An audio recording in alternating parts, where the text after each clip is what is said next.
வயதாகும் பொழுதும் நோய்கள் வருகிறது, பிசாசினால் நோய்கள் வருகிறது, ஜெனரேஷன்ஸ் அது நிமித்தம் நோய்கள் வருகிறது. ஆனால் எனக்கு அருமையானவர்களே, ஆண்டவர் உங்களை மன்னிக்க விரும்புகிறார், அதே சமயம் உங்களை சுகமாக்க விரும்புகிறார். மன்னிப்பும் சுகமாகும் அருளும் இயேசுவினிடமிருந்து வருகிறது. அவர் சர்வ வல்லமுள்ள இறைவன் மனித அவதாரம் எடுத்து வந்தார். இயேசு என்ற பெயரிலே நமக்கு மன்னிப்பை உண்டாக்கும்படியாகும், நமக்கு சுகம் ஆரோக்கியம் உண்டாகும்படியாகும் அவர் வழியை திறக்க இந்த பூ உலகத்திலே இறங்கி வந்தார். ஏசாயா 53:5 அதற்காக அவரே எப்படி பலியாக செலுத்தினார் என்பதை விளக்குகிறது. முதலாவதாக, நம்முடைய மீறுதல்கள் நிமித்தம் அவர் காயப்பட்டார், நம்முடைய அக்கிரமங்களின் நிமித்தம் அவர் நொறுக்கப்பட்டார், நமக்கு சமாதானத்தை உண்டு பண்ணும் ஆக்கினை அவர் மேல் வந்தது, அவருடைய தழும்புகளால் குணமாகிறோம். நம்முடைய மீறுதல்கள் காயத்தை கொண்டு வருகிறது. ஒவ்வொருவர் மீறுதல், அதாவது ஆண்டவருடைய நியதிகளை யார் யார் மீறி நடக்கிறார்களோ அத்தனை பேருக்கும் காயம் வருகிறது. குடித்து கொண்டே இருந்தால் லிவருக்கு காயம் வருகிறது, லிவர் செத்து போகிறது, ஈரல் செத்து போகிறது. சிகரெட் பிடித்து கொண்டிருந்தால் லங்ஸ் செத்து போகிறது, நுரையீரல் செத்து போகிறது, எருமி செத்து போகிறார்கள்.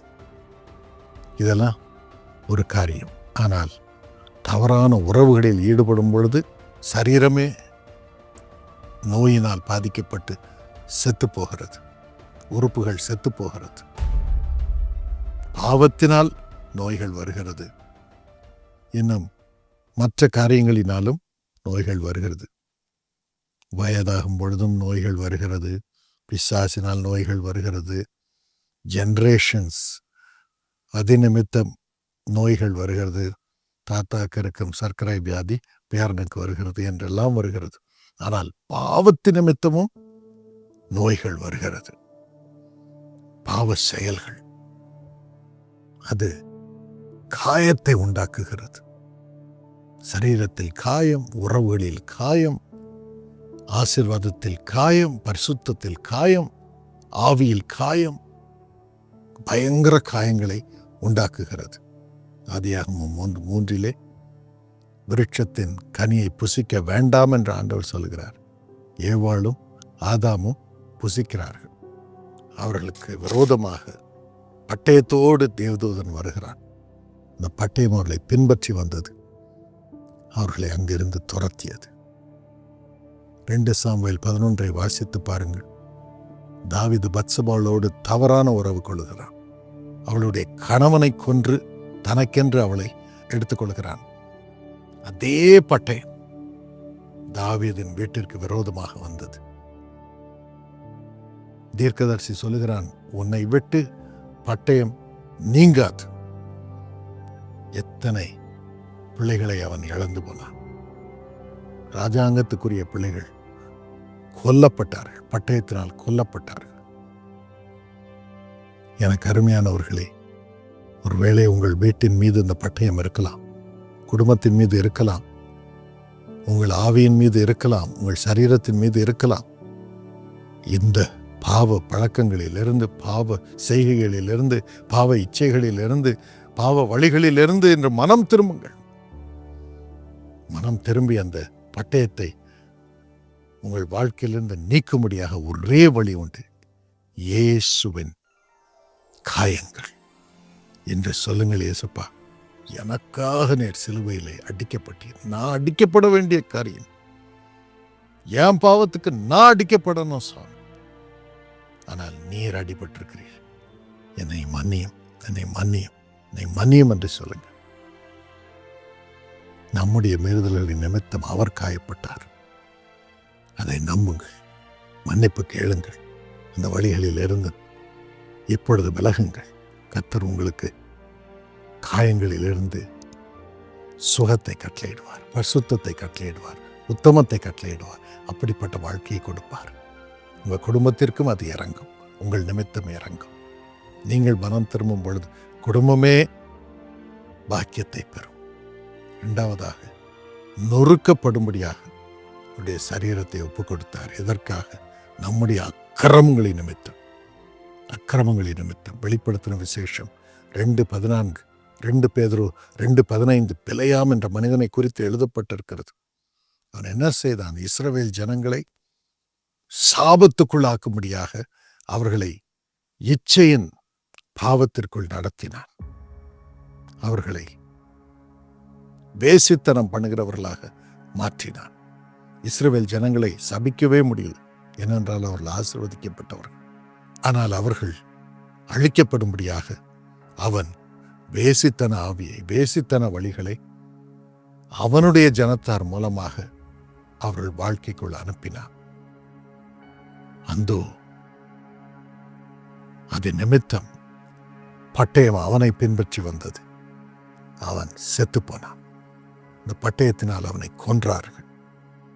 கர்த்தருடைய பட்டயம் அவனுக்கு விரோதமாக எழும்பியது.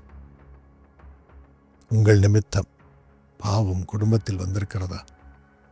சில தகப்பன்மார் மகனோடு குடிப்பார்கள், மகனுக்கு தவறான வழிகளை கற்றுக் கொடுப்பார்கள், மகளுக்கு தவறான வழிகளை தாய்மார்கள் கற்றுக் கொடுப்பார்கள். பணத்திற்காக, பொருளுக்காக, புகழ்ச்சிக்காக. அது நிமித்தம் பாவம் குடும்பத்தில் வந்திருக்கிறதா என்று மனம் திரும்பும்படியாக ஆண்டவர் அழைக்கிறார்.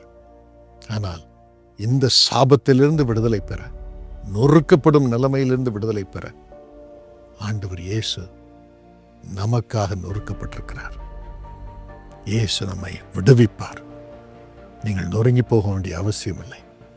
ஆண்டவர் மன்னித்து உங்கள் வாழ்க்கையை, பிள்ளைகளை, குடும்பத்தை, பேரப்பிள்ளைகளை உயர்ந்த ஸ்தானத்திற்கு கொண்டு வர இருதயம் உள்ளவராக இருக்கிறார். அவரை தேடுங்கள். அதோடு கூட காயங்களை குணமாக்குகிறார். சரீர நோயினால் உண்டாகும் காயம். மத்தேயு 17, 14, 15 வாசித்து பாருங்கள். ஒரு மனுஷன் அழுகிறான், என் மகனை பிசாசு தண்ணீர்ல தூக்கி போடுறான், தீயில தூக்கி போடுறான், சாகும்படியாக அலைக்கழிக்கிறான், காப்பாற்றும் இயேசுப்பா என்று அழுகிறான். இயேசு அந்த பிசாசுகளை துரத்தினார், பிசாசை அதம் பண்ணினார், அந்த பிசாசை அதட்டினார், பிள்ளை பிழைத்துக் கொண்டார். இதற்காக நிரந்தரமாக இயேசு தமது சரீரத்திலே காயங்களை ஏற்படுத்தி கொண்டார். அவரை அடித்தார்கள். காயம் இன்றும் இருக்கிறது. அதைத்தான் சீஷர்களிடம் காண்பித்தார். கையில காயம், விழாவில காயம், குடும்பம் சுகமாகும்படியாக விழாவிலே காயம். அதை நிமித்தம் நீங்கள் இன்று விடுதலையாகிறீர்கள், ஆற்றப்படுகிறீர்கள், காயங்கள் நீங்குகிறது. இயேசுவை நம்பி வாருங்கள். அவருடைய கரங்களில் உங்கள் வாழ்க்கையை ஒப்புக் கொடுங்க. இயேசுப்பா, இன்று அக்கிரமத்து நிமித்தமும், மீறுதல்களின் நிமித்தமும், நோய்களின் நிமித்தமும் பாடுபட்டு கொண்டிருக்கும் ஒவ்வொருவரை முதல் ரத்தத்தினால் கழுவும் அப்பா. அவர்களை ஏற்றுக்கொண்டு முதல் பிள்ளைகளாக மறுரூபப்படுத்தும். ஜெபங்களுக்கு பதிலைத்தார். அர்ப்பணிப்பை பாரும் அப்பா. அவளை அணைத்துக் கொள்ளும். முதல் ரத்தத்தினால் கழுவும். முதல் தழுமொழியினால் தொட்டு குணமாக்கும். சுகமாய் காப்பாற்றும். இப்பொழுது முதல் வல்லமை இறங்குவதாக, அற்புதம் நடப்பதாக சுவாமி. மிகுந்த சந்தோஷம் அவள் மனம் திரும்பும் பொழுது உண்டாகட்டும். குடும்பம் மனம் திரும்பும் பொழுது உண்டாகட்டும். இப்பொழுது ஒரு மாறுதல் உண்டாகட்டும். அவர்களை நீ தந்து அவர்களை ஆசீர்வதிப்பதற்காக நன்றி. இயேசுவின் நாமத்தில் ஆமென். God bless you. எனக்கு அருமையானவர்களே, பெதஸ்தா ஜெப மையம் கோயம்புத்தூரில் காருண்யா நகர் வளாகத்திலே செயல்பட்டு வருகிறது. அங்கு ஜூலை 11ஆம் தேதி சனிக்கிழமை, இந்த முறை சனிக்கிழமை மதியம் 2 மணிக்கு விசேஷித்த கூட்டம் நடைபெறப் போகிறது. அதில் நானும் சாமியல் தினகரனும் பங்கேற்க போகிறோம். வருகிற உங்கள் ஒவ்வொருவருக்காகவும் நாங்கள் ஜெபம் பண்ணுவோம். அதற்கு முன்பதாக ஆண்டவர் உங்களுக்கு கொடுக்கும் வார்த்தையை அறிவித்து அவருடைய வல்லமை உங்கள் மீது இறங்கும்படியாக உங்களோடு சேர்ந்து பிரார்த்தனை செய்ய போகிறோம். குடும்பமாக வாருங்கள். உங்கள் சிநேகிதர்கள் எல்லாருக்கும் சொல்லுங்கள். அனைவரும் வாருங்கள். இயேசு அங்கே உலாவுவார். எனக்கு 2008 மேரேஜ் ஆச்சு. 6 வருஷமாக குழந்தை இல்லை. 2013 இங்கே பிளஸிங் மீட்டிங்கை வந்து நான் ப்ரேயர் பண்ணேன். ப்ரேயர் பண்ணி பொறுத்தோட ஜெபம் பண்ணேன். ஆண்டவரே எனக்கு குழந்தை கொடுத்தா நான் இந்த பிளஸிங் வீட்டில் வந்து சாட்சி சொல்லிட்டு அப்புறம் ப்ரேயர் முடித்தோடனே ஐயாட்ட நானும் என் ஒய்ஃபும் தனித்தனியாக நின்று லைனில் ப்ரேயர் பண்ணோம். ப்ரேயர் பண்ணி அடுத்த அந்த நவம்பர் மாதமே ஒய்ஃப் கன்விஷன் வாங்கினாங்க. 2014 முதல் பையன் பிறந்தேன். அப்புறம் 2வது குழந்தை கேட்காம 2வது பையனும் ஆண்டவர். 2 பேர் 3 பேர் கூடினால் என் நாமத்தினாலே அங்கே இருப்பேன் என்று சொன்ன இயேசு தெய்வம் வருவார். உங்கள் நோய்களை அவர் நீக்குவார், பாரங்களை நீக்குவார், சண்டை சச்சரவுகளை நீக்குவார், பிசாசின் போராட்டங்களை நீக்குவார், தேவைகளை சந்திப்பார் என்று நான் நம்புகிறேன். அவர் சொன்னபடியே இதை செய்வார். மனுஷனால் அல்ல, தெய்வமே உங்களுக்கு செய்வார். ஆகவே நாம் செய்ய வேண்டியதெல்லாம் ஒன்றாக கூட வேண்டும். இயேசுவின் நாமத்தில் வேத வசனத்தின்படி ஆண்டவர் இதை நிறைவேற்றுவாராக. வாருங்கள், பாக்கியம் பெறுங்கள், நிறைவான பலனோடு திரும்பிச் செல்லுங்கள். காருண்யா நகர் வந்து செல்ல கோவை ரயில் நிலையம் மற்றும் காந்திபுரம் டவுன்ஹால் போன்ற பேருந்து நிலையங்களிலிருந்து சிறப்பு பேருந்து வசதிகள் செய்யப்பட்டுள்ளது. ஜூலை 11 2வது சனிக்கிழமை. மறந்துவிடாதீர்கள், ஞாயிறு அல்ல, 2வது சனிக்கிழமை. யாவரும் குடும்பத்துடன் வாருங்கள். அருமையான டாக்டர் பீட்டர் பிரவீன், உன் அருமை மகள் டெபோரா ஷைனி பிரின்சஸ் என்று பிறந்தநாள். Happy birthday Deborah. God bless you richly and abundantly. உபாகமம் 26:19 படி ஆண்டவர் உனக்கு புகழ்ச்சி, கீர்த்தி, மகிமை இவைகளை கொடுத்து உன்னை சிறந்திருக்கும்படி செய்வார். அப்பா செய்யும்.